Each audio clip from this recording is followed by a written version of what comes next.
Hello, hello, and happy Friday the 13th. Today I'm doing something on my channel I have never done before, but I'm getting ahead of myself. Great to meet you. Actually, don't look at my nails right now. They're really grown out. Still good to meet you, though. I am the Antichrist. I am Satan's favorite daughter. Really good to meet you. Government name is Kylie Roseanne, and that is a name that you will now see in the credits of what I think will be the next cult classic horror film, the new slasher Morgan Killer Doll from The Asylum and director Jose Prendes. This is available to rent online, but it's also coming to select theaters this weekend. This is my first acting role, okay? My first time on the silver screen, my first time ever being paid to act. I've been hyping this up since literally last November, so today is a huge day. I'll be vlogging, going to the premiere with my family and with the rest of the cast and crew. That'll go up on my second channel, so check that out, linked down below. But that's not why you're here today. I just had to pop in and let you know before we get to the actual main event. And did I already tell you to click subscribe, click the notification bell, like button so you never miss the next video, all that? Okay, well, now to the point of today's video. I'm putting an episode of Boomers onto the Haunted Hippie channel. If you don't know what Boomers is, my father and I have made 16 episodes of this podcast. He is a boomer born in the late 1950s, and I am Gen Z, hence the Z on the end of Boomers there. I explained pop culture to him. I explained like the Snow White controversies. In a future episode, I'm definitely going to be explaining the controversies surrounding Lilo and Stitch. That hits very close to home because I am adopted and he is one of the people who adopted me. I clue him into what people are saying on the internet, on Letterboxd, in my comment section. It's really fun explaining internet culture to a boomer. He's very game. So in this episode, we ranked the entire Final Destination franchise with spoilers. We each selected our favorite and then a runner-up of our favorite death scenes. And finally, we ranked all the premonitions of each movie. This is one of the longest episodes that we've ever put out. So I thought, what better treat to give you all for Friday the 13th than a free episode, one of our longest episodes to date. And if you decide that you like it, these episodes are available for $2 a month on the Patreon. And on that tier, you also get access to all my behind the scenes stories.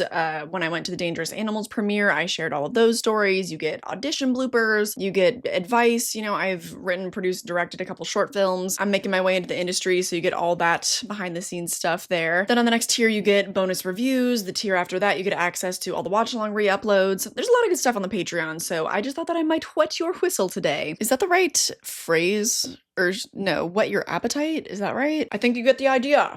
I think you get it. So without further ado, enjoy this rare free episode of Boomers. Patrons, once again, we are back. It is I, Haunted Hippie, and it is he, Father Hippie. And today is another episode of Boomers!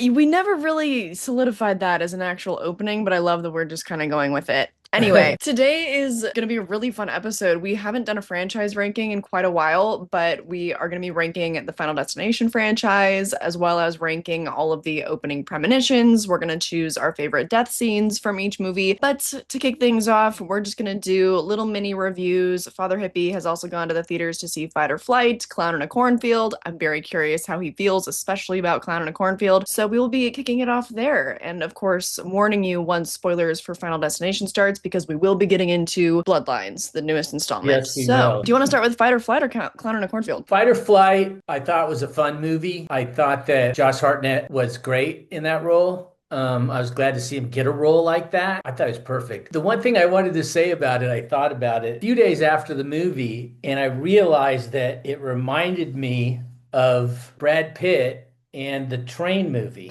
Oh, Bullet Train, yeah. Bullet Train. Fight or Flight was more comical, and obviously it was in an airplane, but I did realize that there was some likeness there of just all this fighting and all this killing, moving through an airplane, moving through a train. I realized halfway through the movie that I was having a lot of fun. I suggest that you see it if you haven't seen it. It's a good, enjoyable action comedy. I totally agree. I had a blast. I love Josh Hartnett's kind of semi-type casting, or at least the projects he's going with, because Right. he also was in Trap, which was similarly just, really dumb and fun. So yeah, I also had a really good time with Fight or Flight. Now, Clown in a Cornfield, I can't really guess how you felt about this one. He's rubbing the hands together. It was entertaining, is what I decided. I would probably give it a 2.5 on the Matt scale, but there were some good kills in it. Quinn, she was a good final girl. Her arc in the movie from when it started and they were pulling into town, where I'm going, oh, another one of these girls, teenage girls and then she becomes the heroic That's not even the right way to say it, but she's a hero in the movie. I also thought in the end that it was ironic that these people that dressed up clowns and killed people all the time basically hated millennials and Gen Zs and felt they were ruining the world. You know, the mystery of who the clowns really were. That was one thing I wanted to know. Who were the clowns? I mean, until I found out who the clowns were, I had no idea who the clowns were. Call me stupid. Really? No, I did not. I had not figured out who the clowns were. And then when you find out who they are and the way their characters have been set up earlier in the movie, I thought that was fun. The dad just bucking up and ending up in the doctor's office where he is. And then he ends up killing two of the clowns and he comes and saves the day. So now he's had this great arc in the movie, which I really appreciated as a dad. You know, he's no superstar, but he came through and I thought that was fun. I have to say, while I remember it, I think my favorite kill of this movie was when she stuck the cattle prod in the sheriff's mouth. Yeah, that I one's thought fun. that was probably my favorite, and I think I wrote down exactly in Oh, a you know what? I kind of made fun of that line. She said, and I'm not your sweetheart. yes, you know, I'm cringing as the father of a millennial and a Gen Z Yeah. every time that he is using these types of words starting in the diner. So I thought that was a pretty good line. So and I thought that was probably my favorite kill of the movie. It was fun and funny. At the beginning, I thought, oh, this is, you know, really just for young people completely. But actually, I got a kick out of it. I really enjoyed it too. I don't think it was particularly breaking the mold on anything besides No, the villains having a pretty unique motive. Yeah, I thought it was totally serviceable. I gave it 3.5 stars, which I feel like is kind of equivalent to your 2.5 stars. I think you're right about that. So we both enjoyed it. And now I do have to put you in the hot seat though, whenever there is Okay. a plot line that is relatable to us specifically. Yeah. Would you have been driving around the town and fighting off clowns for me? You know, it's interesting that you asked that question because I was thinking about that. He was a normal dad. It's kind of unusual in horror movies. He's just a normal dad. I would call the police first, is the first thing I would do. I would call the police. And then I would get in my car and start driving all around town. Mhm. And then, I mean, he didn't know what he was going to do until he got pulled into that situation. And then he had this thing within him that made him rise up. So I like to think that I do have that in me, but I'm also Mhm. not going to say, well, yeah, I would have immediately called the police. Of course, in that town, it wouldn't do any good to call the police, but I would have been out driving the streets looking for you. And once he got Oh. put in that situation, now he had the advantage, you know, they set him up early as a doctor, obviously came in great play in the movie for him to be a doctor. He's in his own environment, and then he kind of becomes super dad. So I like to think that if I was put in a similar situation, that I too would have been searching for you. So if you were put in strategy meeting or I don't know. I love different circumstances. I obviously couldn't be the doctor, but I don't know, some situation that gave me a confidence, like whatever it might be, then I think that I would be able to do what he did. He actually just rose to each occasion because they were there. He didn't shrink from them. They were there. He probably wouldn't have done any of those things if he had thought about them ahead of time. Hmm. And I like to think that in the end, to protect my family, that I would rise up in that kind of situation. Okay, I like that. I like your perspective on that. That's nice. Glad you connected to the horror dad. That's nice. Yeah, Anything else? Any other note on either of those movies before we move on? I was surprised that I enjoyed both of them as much as I did, really. Awesome. Well, Yeah. now we have to get into Final Destination, and we Wow. have never talked about this franchise, I believe. Do you want to kind of explain the fact that I had you watching them a long time ago for something Yes. else and now you're revisiting? So kind of walk Yeah. us through your experience watching the whole franchise because you just binged it. So let me tell you, patrons, how it works for Father Hippie. So before Haunted Hippie started the Patreon, we in 2020, 21, 22, maybe into early 23, she would choose franchises and then I would do all this research and then we would do live streams and all of that. Right before Boomer started, I don't know, a year ago plus, she said, we got to do Final Destination. And at that time, it wasn't for Boomers in particular. So I had started it and gone through three of them. And for some reason, it just got dropped. I think that Haunted Hippie quit talking about it and I quit watching them. But I, at that time, thought, you know what? These are pretty good movies. I think the reason why is because I might have just realized, oh, we should wait for the new one to come out because I think there was some Oh, update about it, and it yeah, was like, maybe that well, was it. there's a new one coming out. It'll be better to wait for the new one. Maybe that was it. So Mhm. I watched the first three back then, I think about a year and a half ago. So I went back, patrons, and I watched five of these movies with my laptop sitting in front of me, taking notes the entire movie while I watched all five of the movies. And then I went the other day and saw the new one. Mhm. So that is my background on Final Destination. And I will say one thing, I can't believe they haven't done more of these movies. Right? I Yeah. mean, it's an endless It's well, an endless well, and the fact that they went 14 years without doing another one, I would like to know what the story is, because there is some kind of story, but it's a good premise. I mean, I would keep watching these. I right? mean, even the new one, I didn't know what it was going to be when I walked in. I had no idea. I'm thinking to myself,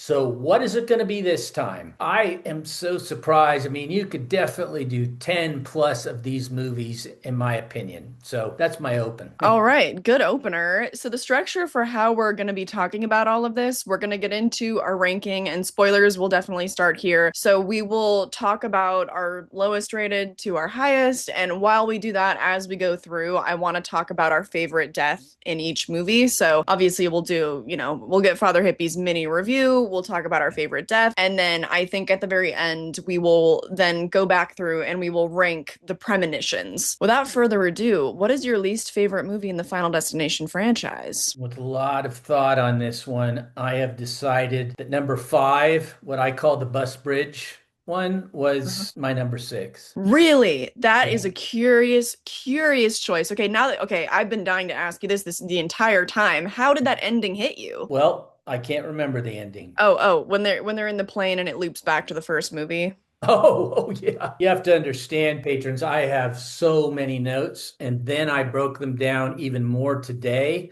Mhm. And then Haunted Hippie gave me these structural points. I broke it down there again. So it's hard to remember six movies. And I don't think it's just because I'm a boomer. I did get a kick out of the fact that it looped back to the original. That was fun Mhm. from my standpoint. As I sat here this morning trying to figure out what my rankings were, I immediately thought about Isaac, who I did not like as a character, and Dennis, the boss, who I did not like as a character. And I think that's why I put it at six. As you well know, Haunted Mhm. Hippie, because you do this for a living, I could wait till tomorrow and re-rank these, and they could be in different order. At least some of them could be. But Mhm. somebody had to be six, so that's where I put it. Interesting because of the characters mostly, just I think so, yeah. I think really the characters are what were the reason for me. I didn't go along with the Isaac character. You know me, there's just certain kinds of characters.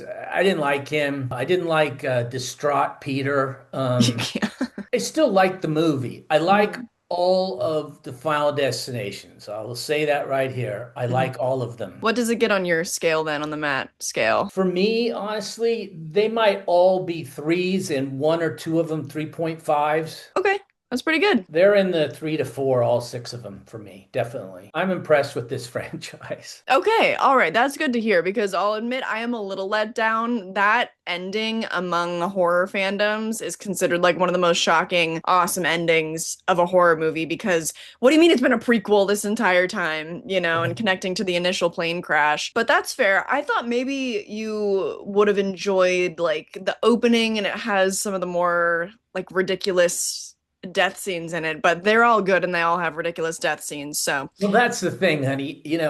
It's so hard. I mean, there mhm. are just so many. I would have to go back and watch them all again and write more notes because really, for this purpose, I concentrated on the deaths of the people that had lived. So, as an example, you're saying in the opening scene of the bridge, there's a lot of good stuff in there. Right?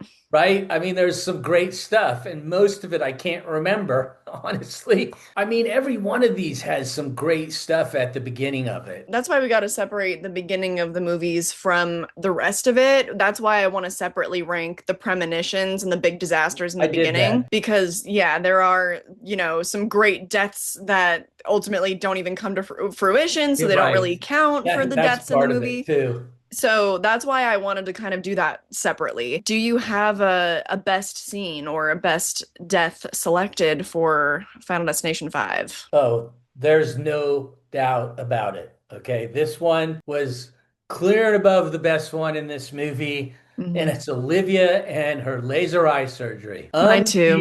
Unbelievable. It was, oh my, that was just, We both they wear set it glasses. up so great. Sorry, I didn't mean to interrupt. Sorry. No, I Go ahead, interrupted. honey. I'm sorry. It's your turn. I feel like I just messed up your excitement though, because I totally interrupted. No, no, I just love that scene, the whole Yeah. thing. I mean, she gets there, and I'm immediately thinking where I know where this is going to go. Okay. I have a friend that in about 1980 who could not see worth a darn. And we were around 21 years old. He got laser eye surgery back In then. 1980? Yeah, it didn't work very well for him. He continued to have to wear glasses, and I fell away from being friends with him after a few years. So who knows what happened after that? So I had that. And then, secondly, your grandmother is getting shots in her eyes, literally in her eyes, to help lengthen the amount of time that she can see longer. It's really a miracle, an absolute miracle. I don't know Hmm. whether you word to use. I'm not a religious, but and I've been going with her every time. I'm used to it now, but I was thinking of that too. And then when she gets in the chair and then he clamps her head and oh, it was a great one. Great, great, great. So I have to ask, since we both wear glasses, I have considered it. Have you ever considered getting LASIK? No, No, why is that? I just wouldn't do it. Olivia's a great example. Okay, but you just discovered Olivia in Final Destination, so why before? Was this a legitimate fear? Mine's just for reading. It's never crossed my mind. Oh, well, mine, I started to become nearsighted, right? Where I can't see far away starting in my Right. early 20s, and I know it's gonna get worse. So I've thought, oh, maybe in another 20 years, if it gets really bad and I'm just miserable, maybe I'll do it. But I don't know. I get scared of being in that 1% of people with complications or something and having chronic dry eyes or something. It just kind of terrifies me. Well, they do one eye at a time. So if I had it really bad, I don't know. If I hated wearing glasses or whatever, I kind of like wearing glasses because I haven't worn them until later in life. And I like the fashion of glasses and getting different styles. So Mhm. I don't know that I would ever be that pumped up about it. Well, your eyesight's not too bad. You've been very lucky with your eyesight and Yeah. your Yeah. hair. Yeah. So, Yeah. I have been. When Isaac had the Buddha fall and smash his head like a melon, I did get a kick out of that kill as well. so is that the That was runner up? my second favorite. That's a good second choice. I suppose we should move on to my least favorite of the franchise. And mine is very basic. Within the fandom, most people collectively agree that the fourth movie is the worst of the franchise. I was thinking upon this last rewatch that I would enjoy it more just for the campy elements, and I enjoyed it slightly more. But then upon the rewatch, I remembered that it's really just how dull all the characters are, and that's what makes it less interesting to me, because if a movie's going to be bad, I at least want it to be over the top, and I would prefer bad acting over just really dull characters. So that's my qualm with the fourth movie, The Final Destination, but it does still have its moments, and I could not choose between these two scenes, between the car wash scene where she doesn't actually die, so I don't know if that counts. That is a great scene. I forgot about that scene. And, I think it counts because it is mixed in with the pool scene where he gets his innards sucked out. So for Yeah. me, it's kind of between those. I think I would say that my favorite scene in the movie is probably the whole opening sequence. I think the opening is better than the rest of the movie even better than the ending sequence and all that in the theater. For me, it's kind of a toss up between those two. I've really thought long and hard about it, and even immediately after watching the movie while watching the scenes, I just was like, I cannot choose. The fourth movie, ultimately for the characters, same with you in part five, is my least favorite of the franchise. So there we have it. Now we can move on to our number fives. And Father Hippie, what is your number five? Well, my number five is the race car movie. The reason that I have it above of the bus bridge one is the opening scene was jarring. I know that this has actually happened. Mm. I've seen a little footage, not intentionally. This has happened many times in racetracks around the world. It was just so realistic that this could happen because I know that it could happen, that opening scene really grabbed me. And I think the other thing is that Hunt, was that his name? His role of being a jerk is the only character that I was really paying a lot of attention to because I disliked him so much and I couldn't wait to see how he was going to die. Was it Um, satisfactory? it was my number one kill in the movie. I mean that Uh... you kidding me? That was just fantastic. Fantastic. Yeah, and you know what? The fourth movie, especially, I think has some of my not necessarily realistic fears, but taps into some of my biggest fears as a kid. I remember thinking that the pool drain was almost this kind of mythic, terrifying thing. Even if it's not being drained, you don't swim too close to the pool drain. Like, you Sure. know what I mean? I don't know if you had that experience as a kid, but Yeah, kind of. I understand what you're saying. The other thing that I enjoyed about the movie is because they had the white trash racist guy, couldn't wait for how he died. And I enjoyed that quite well. As I might remind people that saw the movie, he was going to go over and he was hammered driving his tow truck and he was going to put a burning cross on George's front lawn. And then it ends up that the hook on the back of his tow truck drags him down the street while he's burning, then it explodes and his head flies through the air and lands right at George's feet, who had just opened the front door and was standing on the front stoop. I enjoyed that. The two most unlikable characters in the movie got great kills. is that something that you can laugh at, by the way, when you're watching the movie? Are you cracking up or? Yeah, no, I'm Okay, cracking good. up. So, okay, slight tangent, but when Scott and I were watching the new movie in theaters and Yeah, I was cracking up at some of the super gruesome deaths, yeah. like piano falling on child and stuff, he was a little disturbed by that. And he told me so afterwards. He was like, you were like maniacally laughing at people dying in really gruesome ways. And I was like, it's campy. It's supposed to be That's what ridiculous. this is all about, especially in these kinds of movies. I mean, there's some that you do this, and at least I do, and some that you're just laughing out loud in the theater. And Mhm. if you're with a friend, you're elbowing them and just going, you know. Yeah. So it's a mixture of both, depending on the kills, I guess. The two most unlikable people in that particular movie, those were just two great kills. I looked at my notes and, I don't know, there really wasn't a lot of other stuff that I found that interesting in the movie. The way that it opened really shook me up. Yeah, and you know what's really weird now that you mention that? One thing that I get so commonly in my comment section is, oh, all the other movies, it's such relatable stuff. You're on the highway, you're on a bridge, you're in a plane, and this, who goes to a racetrack, blah, blah, like that doesn't happen. And Millions of Americans every year. yeah, so here's a different perspective. This is why we made this show. This is what it's all Well, this about. happens. And as a matter of fact, I believe it was the movie Ferrari about Enzo Ferrari that came out last year, the year before. If I remember this all correctly, he originally was a race car driver. It was either him or he was sponsoring the car and it was his driver. He was on a road course, not just a big oval, but a Mhm. road course in Europe. I don't know, the wheel broke off or something and there are just people along the racetrack. He goes flying in and kills a bunch of people. Part of the movie is him trying to get over that. So, and I just saw that movie in the last 12 months. So Mhm. I also know that there's been some things at Indianapolis 500, which is the most famous American race in the world, where things like that have happened. Tires have gone flying off and the screens obviously are now taller and taller and stronger as time's gone on. But no, that was super realistic to me. I mean, much more realistic to me than an airplane crashing from the sky. Well, these days, I don't know. It's No, it's but not. It's not even close.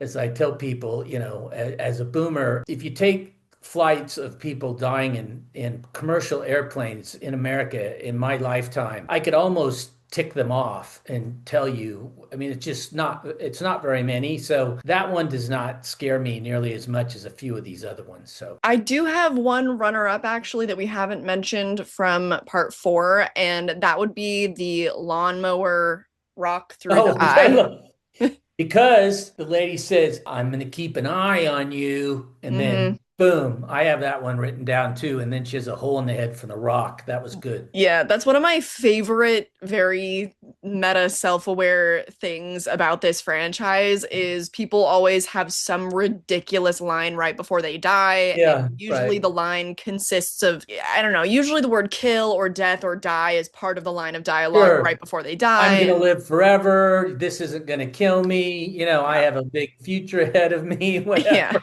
Then you go, uh-oh. Yeah, and that also, we're going to talk about this probably more later on, but one thing I want to point out is either deaths are really drawn out and really crazy, or there's kind of a fake out and then it's really sharp and really quick. Yeah, And hers is kind of a nice little combo of the two where they fake you out a whole bunch of times and then it's just poof, yeah. rock through the eye. I think we'll get more into that later, but my number five is really surprising because this used to be my number one favorite of the franchise because I adore Mary Elizabeth Winstead. So of course my number five is part three. And I do still think that her performance probably is one of the best of the entire franchise. I mean, that girl can cry. She's a very emotional grieving performance in that movie. I just upon my rewatch, I just enjoyed myself with the other movies more. So I don't think it's really much of a quality thing. I didn't end up being super gripped by a lot of the characters, and there's not really a plot in it. There's a good stretch of the franchise where there's not much plot, and it's Yeah. just the main characters trying to make everyone else believe them and trying to stop them from dying. And this is one of those. That gets a little old at times. I still think that it's good. I just think I just realized this is I think my third or fourth time watching the third movie that I was like, oh, this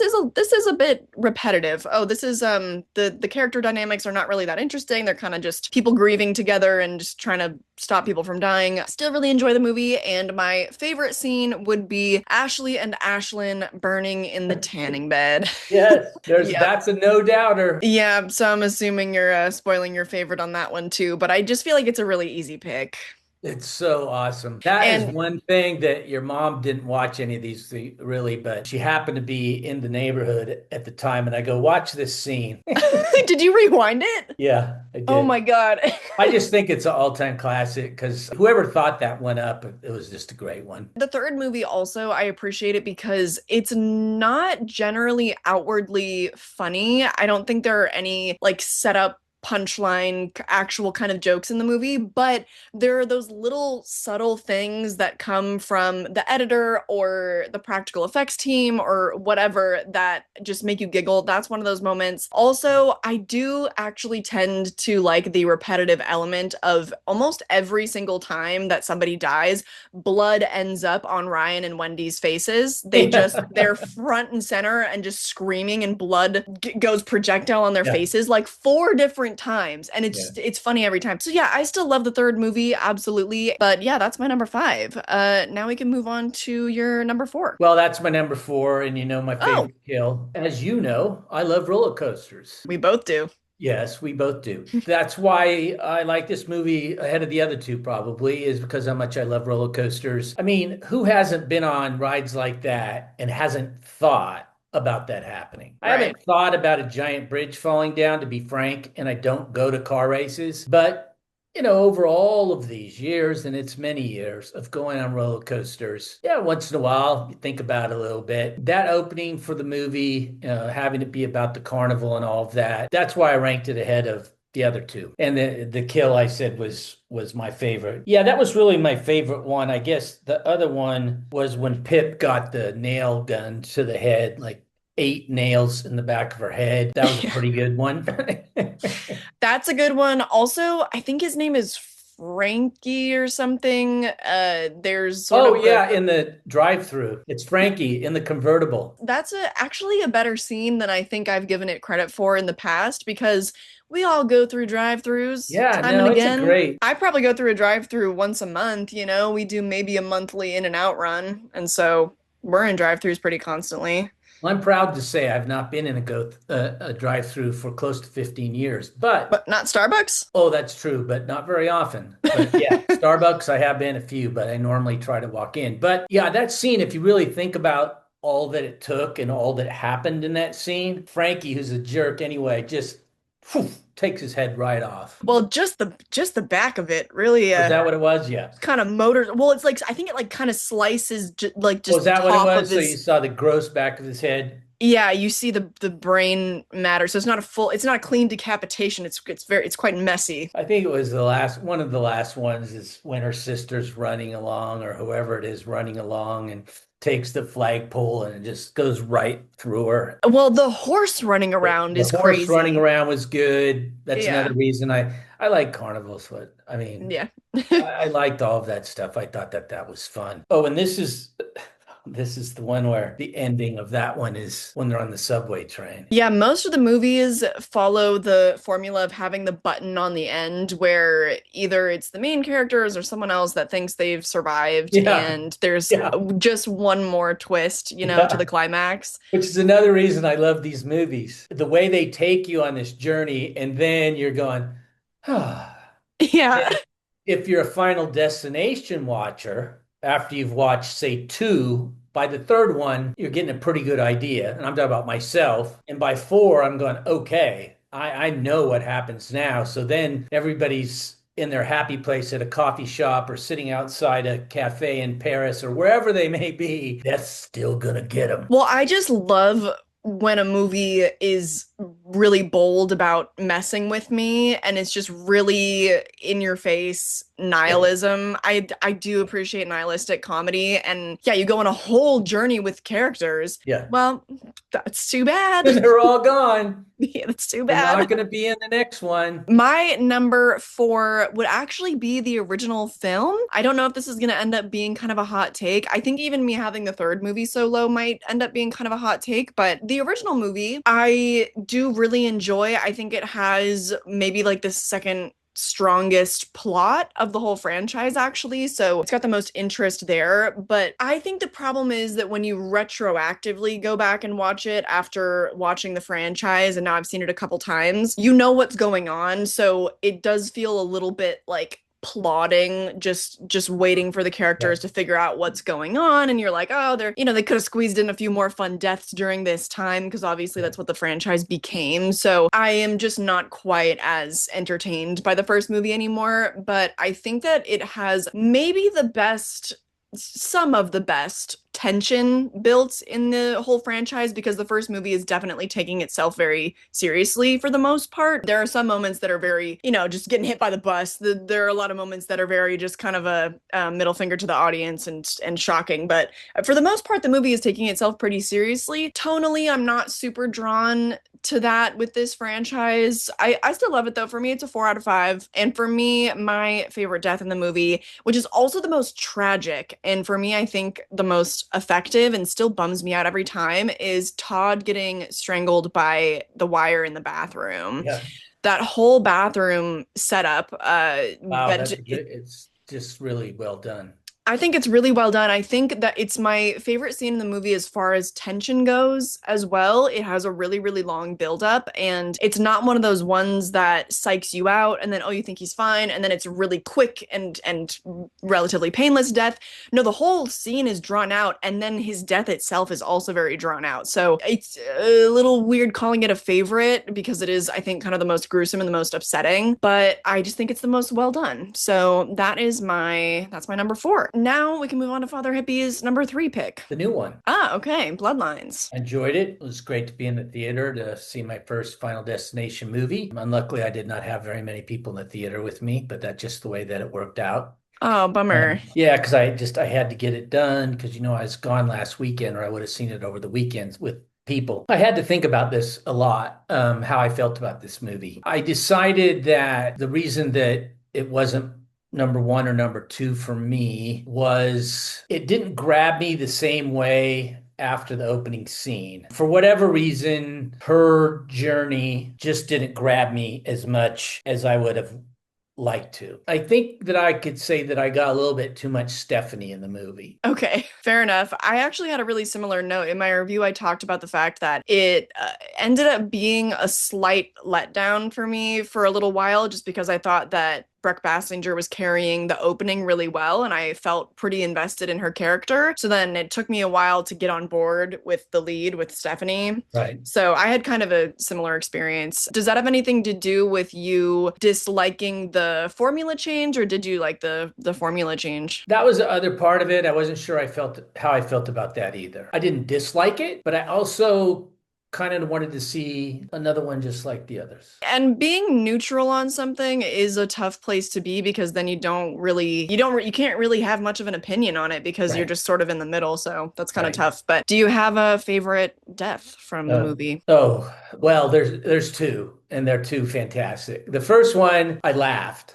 Hmm. I thought it was just so great. It's got to be one of my all-time favorites in the top 100 or something, at least of the campier type of horror. It's when the uncle gets his head lawn mowed off. Yeah, that might be my favorite scene too. I'm gonna That spoil is mine because I already talked about this in my review, but such a good scene. Continue. that one I laughed. The other one, as you were talking a little bit earlier about the drain in the bottom of the pool or things like that. The other one, I'll bet you know what it is. It's the MRI machine. Yep. Because I'm claustrophobic. And the Mm. first time I tried to get an MRI just on my lower body, I could not do it. I had to go back and get some Valium from the doctor and reschedule. And so those things scare me a lot. They're Mhm. loud. I'm claustrophobic. The fact that they'd set up his piercings the whole movie, and that was so funny. I was Yeah. laughing and I was disgusted at the Yep. same time.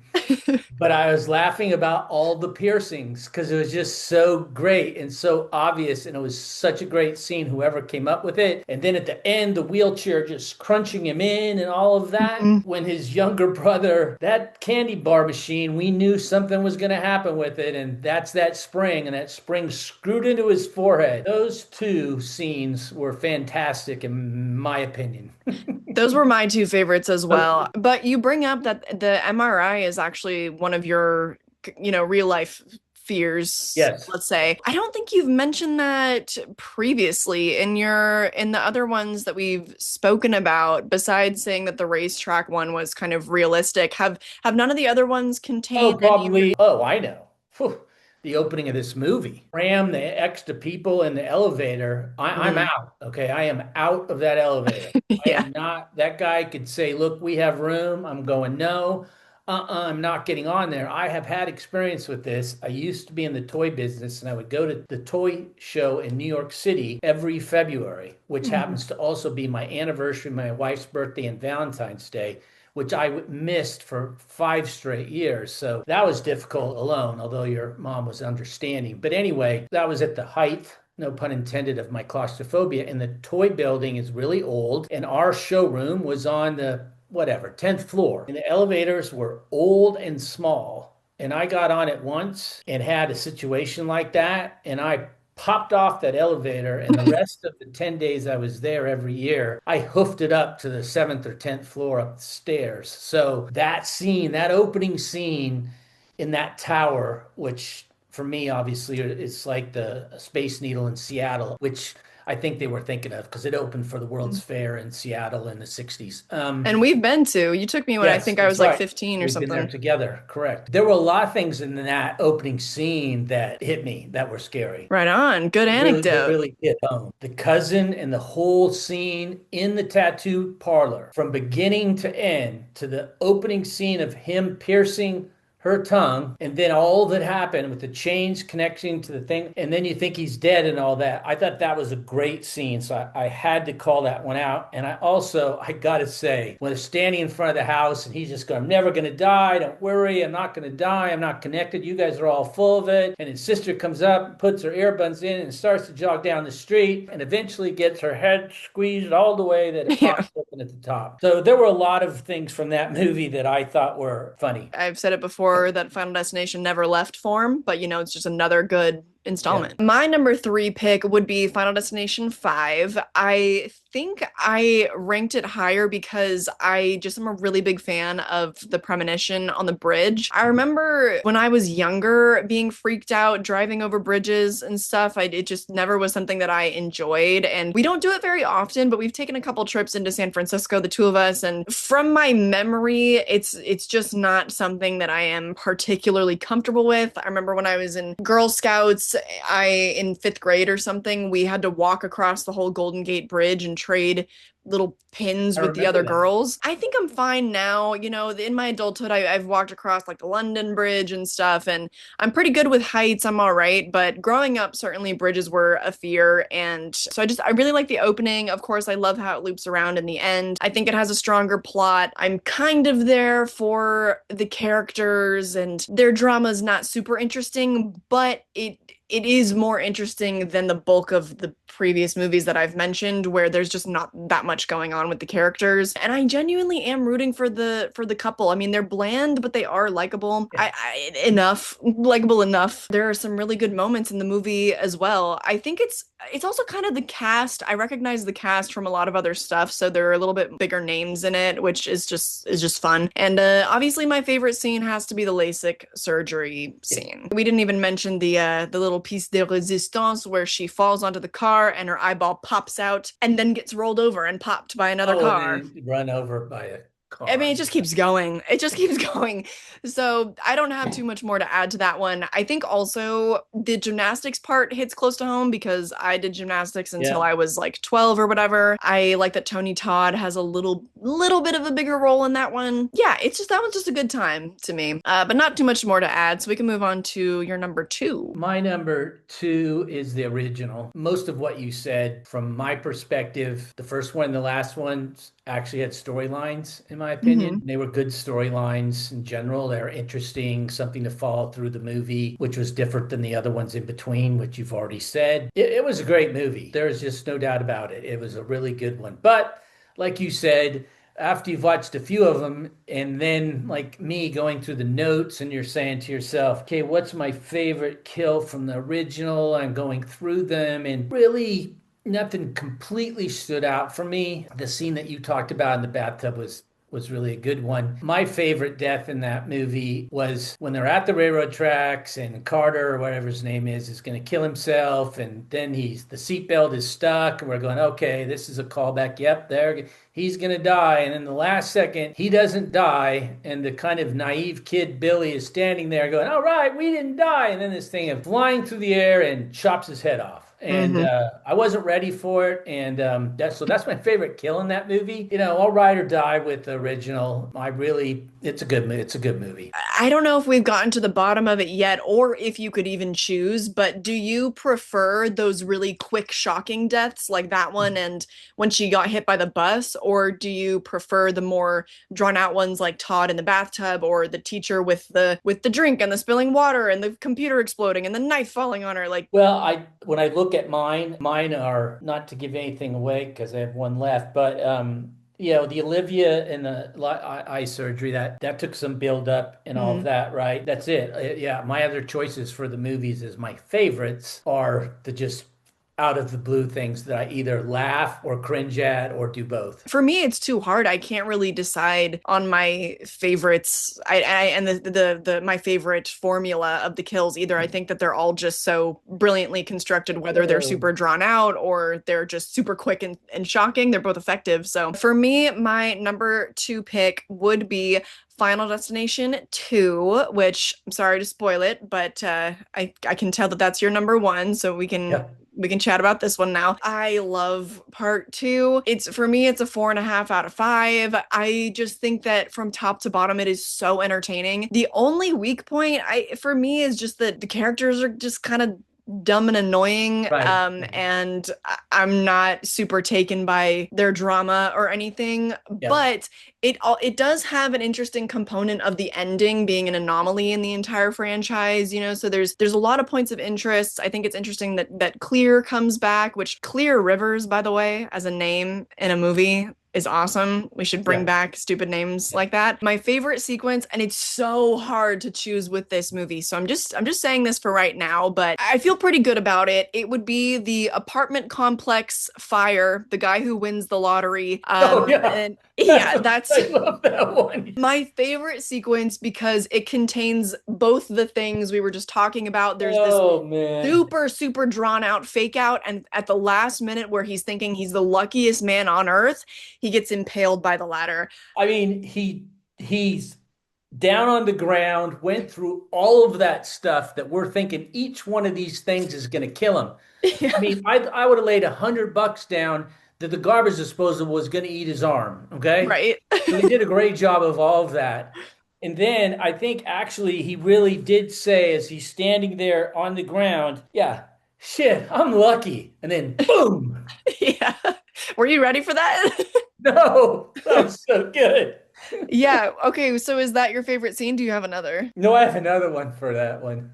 Oh, really? Okay, so what's your favorite? You know me, I just said I don't like the build-up ones, but at the end, when they're all sitting around the picnic table and they're all so happy, everything's worked out well, and we've all missed it. And Brian, who's been set up earlier in the movie, not much, but just a little bit, maybe a little slow, and he's young or whatever. Mhm. You don't really know what his deal is. And then he's over at the barbecue and it explodes, and then his arm ends up on his mom's plate. That was Yeah. I didn't know it was going to happen until she says, "Hey, Brian, you got that barbecue?" Whatever. And then I go, "Uh-oh, I know what's going to happen now." Mhm. He's going to Wait, explode. did someone, I think someone might have literally said, "Do you need a hand?" And then his hand Oh, comes flying in front of well, I her. think, you know what? I think you're actually right about that. That's a great one. That one, oh, it's so hard to rank them. I think my runner-up scene would probably be the kid at the dentist because Oh, that's a great scene I too. mean it's so good.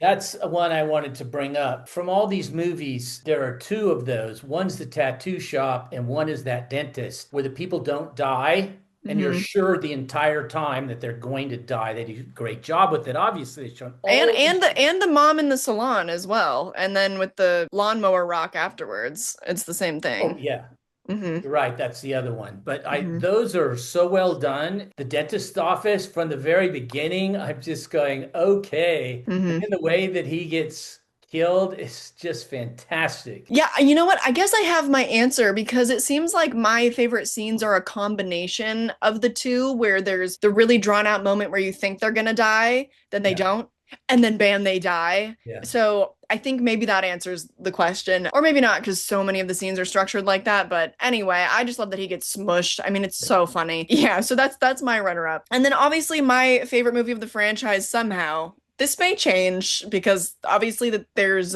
what is it called, recency bias, but Yeah. Final Destination Bloodlines I absolutely adored. I don't know how you feel about this, but them overtly taking on comedy and flipping the tone to be something overtly comedic and just leaning into how Yeah. campy this franchise is really worked for me. And luckily the type of comedy they went with was just right up my alley, and I was cracking up both at that, at all the deaths. I felt like the deaths in this movie were the cheekiest they've ever been because Oh never yeah. before, well, no, actually, the kid did get smushed after the dentist, so maybe the piano falling on the kid kind of harkens back to that a Okay. little bit. Okay. I want to interject here. Uh-huh. I wanted to make sure that I gotta say this. As I said earlier with Hunt and the racist, the most fun in a horror movie that's a comedic horror movie, kind of like these are, campy, whatever you want to call them, is somebody that I really don't like getting killed. So the way that movie opens and the kid trying to take the money out of take pennies out of the wishing pool. And then he's throwing pennies off and they catch him. And then he calls the policeman a fat ass and all of that. And I'm really hating on this kid. Okay. I am Yeah. hating on this kid. He is the kind of kid that I feel like I might have to disown if it was my kid, if he's that bad. And the way that he's finally down on the bottom and he's just got this look on his face, and I can't remember if he even says something. And that grand piano, which we had seen go through its journey upstairs, slams down on him. I loved that, and I laughed out loud in the movie theater. So it's been a common experience for people.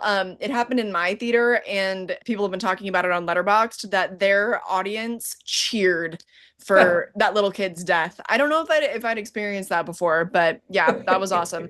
I'm really bummed you didn't get to see it in a packed theater because I No, I just had the know. best experience with a really ruckus and really engaged crowd. So it was really awesome. And then I have had very, very tearful moments talking about Tony Todd, and I cried a lot in the theater. And He so I won't get died. into all of that He's again, dead, but right? Is Tony Todd dead? he passed away in real life. Yeah.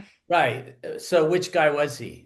I mean, I saw at the end of the movie, obviously they had it up there in memory of Tony Yeah, Todd. he's Bloodworth. Did you not recognize him? Because he did look very sick and he didn't look how he did in the rest of the franchise. But he was the guy working in the morgue. JB. Oh, That was very but he is the guy from Candyman, right? yes, that's Candyman. Yeah, he was great. It was a really meta send-off as well. They told him that he could Sure. put the script down and basically just speak from the heart, and he knew that this was going to be his last role in a Final Destination movie, and so he got to have some agency over how the character was sent off, and I thought it was done really beautifully. I So did too. if you don't have that context, maybe you don't know how kind of touching that moment was and his little wink and walking off the screen, because I do believe it is his last role ever. He was obviously fully aware of how sick he was.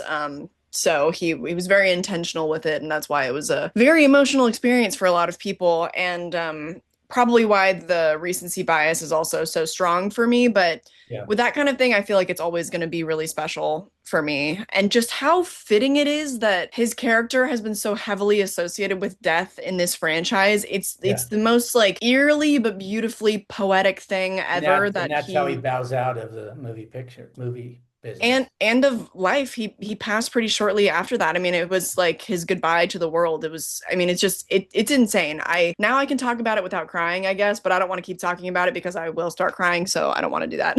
I didn't know that, but I did pay a lot of attention to that scene, so I can see what you're saying. I was so curious about the fact that he looked so different 14 years later, but I guess I look so different 14 years later. But on a lighter note, leading right into seeing him in that movie, the fact that they just went barging in while they're doing an autopsy and the guy's like cut open and all this Yeah. stuff, and the doctor that's doing it just says something like, "Hey, what are you guys doing here?" And they just go blowing right past him and they don't even address it afterwards. I thought that was a nice little touch that I was giggling to myself about. Yeah, all the comedy in the movie really, really worked for me. Yeah. So I'm glad you enjoyed that too. I very much enjoyed the movie. Not let down in any way, really. I mean, sure, we're nitpicking here today, trying to rank and all that, but overall, I love the '60s. I was a kid in the '60s. The red Chevrolet Impala that makes its return at the end of that movie that he pulls up with Iris. I know about the history of the Space Needle, which that wasn't supposed to. Anyway, I love the whole '60s thing. There was a lot of really good comedy in the movie that made me laugh really hard. Nothing will make me laugh harder than the uncle's head being mowed. Yeah, I just absolutely. That was just so funny because I'm waiting. So who's gonna die? Who's Mhm. gonna die? There's so many misdirects in that I mean, scene the things too. with I mean, the piece of ice, a glass that's in the ice that just keeps being Yeah. handed all over the place. That was such a well done scene. And that's why it was so perfect to have nobody choke on the ice and it ends up he falls down and the lawnmower falls on his head. That's so Well, good. I love how I spoke about the construction of this scene at length in my review, but I think one thing I didn't touch on was they play with your expectations down to the very minute details of, I was thinking, okay, so someone might end up in a kind of stepping on the rake through the trampoline, Yeah, and right. that someone was going to ingest the glass. It ended up being very opposite, where somebody ended up stepping on the glass. It was the way that they just played with your expectations in Yeah. so many. There were just so many different directions the scene could have gone, and none of it went how I thought it was going to, which is surprising given if you're a Final Destination fan and you generally can sense, you can sniff out the formula of how things are being set up. I thought it was brilliant. But the second Yeah. movie is your favorite, and I don't think we've talked too much about why. So why is that? Oh, I guess we haven't. We already talked about your favorite scenes and stuff, but I just was curious how it ended up on the top of your list. When I talk about number two being number one, look, it's a razor's edge for me. I saw that a couple weeks ago. 3 weeks ago, I watched the first three all in succession one day. So, as far as all the details, I just think the setup, the whole traffic scene, and all the things that happened, and then the things that happened afterwards. I just have really fond memories of the movie without getting into too many more specifics because I can't remember all of the specifics.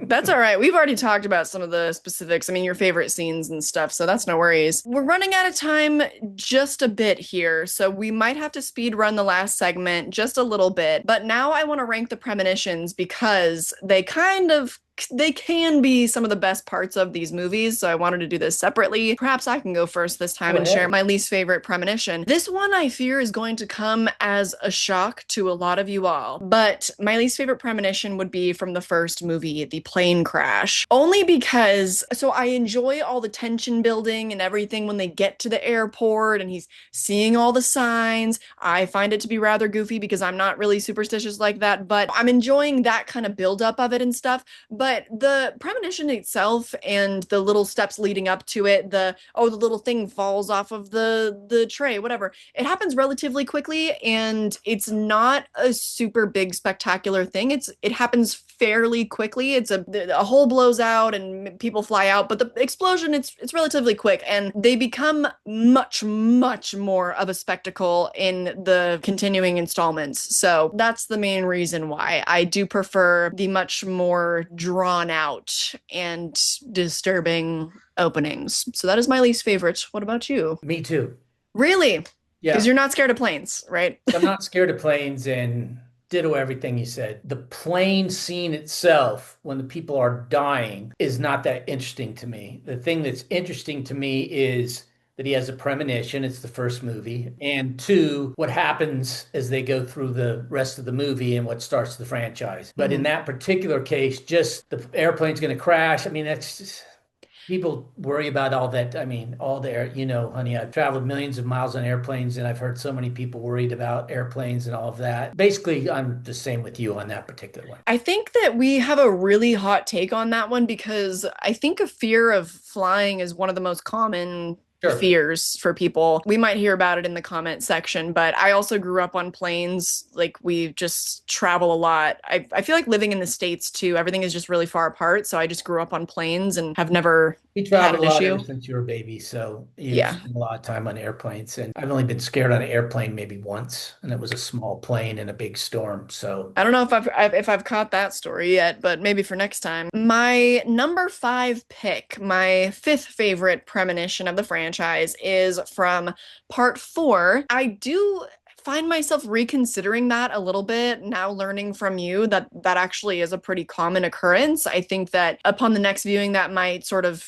I might be looking at it through a different lens, but I've never been to a racetrack. It's something I'm kind of interested in, but I think it would be too loud for me and maybe a little boring unless there was a crash, which after watching this movie, that's not something to want for necessarily. I do like the opening though. I think that it has some of the best deaths of the movie, yeah. particularly the part, well, this is after the premonition, but when they're standing outside and the tire comes and just Yeah. cuts that woman in half, basically. I still enjoy it. Ranking the premonitions was really hard because starting from, my fifth choice on, I really enjoy the openings of all these movies for the most part. So yeah, that's my fifth pick. What about you? Oh, this is so boring. Mine's the same. We had a lot of the same opinions actually. I Our think it's rankings aren't that because different. I don't feel like there was that much buildup compared to the other movies. My memory is, and I could be completely wrong, but my memory is from the moment the movie opens to the moment her premonition starts is not as long as a lot of the other movies. There's not nearly the buildup to it. That's why I have it in a number five. Yeah, I think it just starts with them literally sitting at the track. They're already there. It kind of just drops you right into it. The movie's only 80 minutes long. I think by Yeah. that point, they're just going, well, just another Final Destination movie. Let's just get to it, you Yeah. know? By that point, the fourth movie is one of the least well thought out. I think also because the CGI is just so atrocious. It's the worst looking one. Anyway, same opinion. So moving on to my number four, and that would be part three. So, yeah, I love roller coasters. I think it is one of the more effective openings because it contains one of those, I guess I could call it like an urban legend, but I remember when you would take me and my cousin to like Disneyland or whatever, and her telling me, oh, someone's head got cut off on a Oh, roller right, coaster one right. time. That's been Um, happening forever. I used to hear the same thing, 30 years before you were hearing it. And I just love roller coasters, so it is one of the ones that hits a little bit closer to home. I think also because you have been taking me to amusement parks since I was so little, I don't think in my youth I ever had a second thought about it. I always just remember having really positive feelings about roller coasters. It wasn't until I was maybe like 23 or something, and I went back to Six Flags for the first time since I was in high school, Yeah. and there were a couple rides that I was like, I'm not going on that. So it's taken me to my adulthood to look at roller coasters a little more critically. I had never had the problem before, but now I think, I don't know. I'm going to be a little more selective. I don't have just a blind faith in them these days, and especially not at fairs. When the fair comes through town, I used to in high school, gosh, I would ride on anything, and now I'm a bit more skeptical. I'll tell you what's ironic. It is the fair weekend here, Oh yeah. which you well know. Car races every night, and we got all those carnival rides out there. I don't go to anymore unless I drop in to look at some of the farm animals with my wife and some cute little animals and things like that. But was a Mhm. big deal for me when I moved here in fifth grade and through at least junior high. I was trying to remember if I went in high school, but your cousin went. She's a senior in high school. So I might have gone all through. I might have gone 7 or 8 straight years to Mhm. be fair here. Anyway, so I get what you're saying about as you get older, maybe you think about it a little bit more. Mine is number five, the opening premonition. Any reason why? I guess because as I talked earlier, I didn't think it was very realistic compared to some of the other things. But I'm assuming that it made it to spot number four because there are some pretty good moments in that premonition, I have to say. Some of the deaths and Oh yeah. some of the people being skewered No, and it's not that it's bad, but I had to rank certain things in certain places. So, I can hop in because my number three pick is actually part five. It doesn't have to be something realistic for me, even if when I was younger, didn't love driving over bridges or whatever. It doesn't have to be realistic. I love a spectacle. It is one of the largest disasters, I think, in this franchise, and I yeah, love that. I would kill to see that on the big screen. Are you kidding me? yeah, Oh, watching a giant bridge collapse and cars falling and stuff. I yeah, mean, I love the Godzilla vs. Kong movies, okay? I love a big, yeah. stupid spectacle. So I think that's why I love that opening so much. And some of the deaths are very gruesome. Yeah. One of my favorites is when the big thing swings down and just takes his head off. Yeah. And then anytime anybody gets skewered or they fall onto a pole and But the yeah, 3D there's all effect. kinds of stuff like that. Yeah, so I eat that opening up any day. I love that opening. So that's my number three pick. What about you? My number three pick is number three. As I said earlier, I'd never worried about it, and I still won't worry about it. Maybe if Mhm. I went out to the carnival, I'd worry about it, but I'm not going to. I have thought about all those things happening on roller coasters, the kind that go upside down and all of that, of which you and I have been on plenty and plenty of times. All the things that I've always thought, this could happen. Never stopped me, never scared me, but to actually see it happen and all the just gruesome deaths and all of that happened, I love that. The way they led up to the whole thing, I really enjoyed it and it was relatable to me. So that's why I picked it. Fun fact too, in that opening, that's Tony Todd's voice that he's voicing the devil Oh, on the ride. I yeah. forget what he says, but something about enter if you dare, or whatever. That's Yeah, Tony Todd. it's a Yeah, fun. spooky looking entrance to a roller coaster. I don't think I've ever seen a spookier entrance to that kind of a roller coaster. Me either. I would love to go to a horror themed Yeah, amusement park that though. a horror themed park. That's a good idea. There's one in London, and I was supposed to go last year, but then I was on my deathbed a bit, so we had to cancel our plans.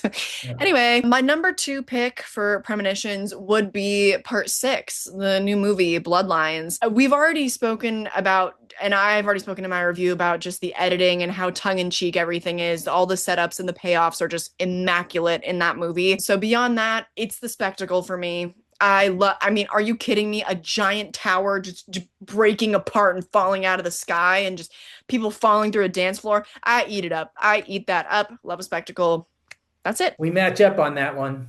Oh, nice. Oh, I think our rankings for the premonitions are almost exactly the same. I think the They're only very ones we have close different, and drop a three and little bit. five we have swapped, but I Yeah. think that's the only difference. No, I loved it too. So Mhm. it was quite a spectacle. And them switching it up and having it be a period piece opening was so cool, just so unique for the Right. franchise. That's why I liked it. And some of That's the best music, obviously. It's not like I was very old in the 60s. I was born in 1959. So, I can remember 67, 68, 69, and I'm a big car buff of cars like that. I have a 1965 Chevrolet myself. In the beginning, I was kind of leery as a Final Hmm. Destination groupie It's fan. different.